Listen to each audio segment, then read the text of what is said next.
আগেকার দিনে ডাকাতেরা ডাকাতি করতে যাওয়ার আগে কালী পুজো করতেন, এমনটি তো আপনারা শুনেই থাকেন।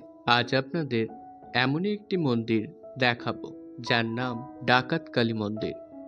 550 বছরেরও বেশি পুরনো আটচালা বিশিষ্ট এই মন্দিরটি নির্মাণ করেন গগন ডাকাত ও রঘু ডাকাত মিলে।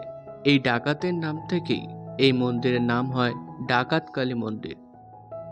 এই মন্দিরের পেছনে একটি কাহিনী শোনা যায়।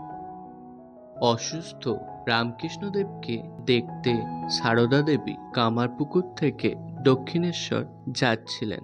তখন রঘু ডাকাত ও গগন ডাকাত মিলে পথ আটকে দাঁড়ায় ডাকাতি করার জন্য। সেই সময় রক্তচক্ষু কালীমায়ের মুখ দেখতে পায় তারা। ভুল বুঝতে পেরে মা সারদার কাছে ক্ষমা চায়।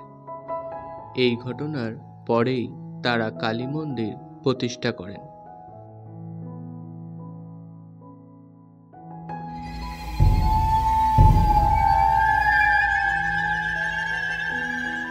হুগলি জেলার বৈদ্যবাটি ও তারকেশ্বর রোডের পাশে পুরুষোত্তমপুর এলাকায় অবস্থিত এই মন্দিরটি। তারকেশ্বর যাওয়ার পথে এই মন্দিরটি একবার ঘুরে যাবেন।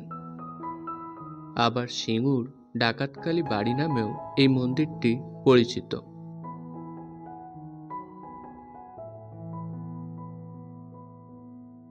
এই মন্দিরের উল্টো দিকে একটি শিব মন্দিরও রয়েছে।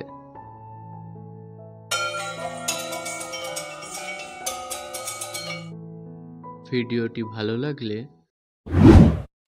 like, comments, subscribe my channel.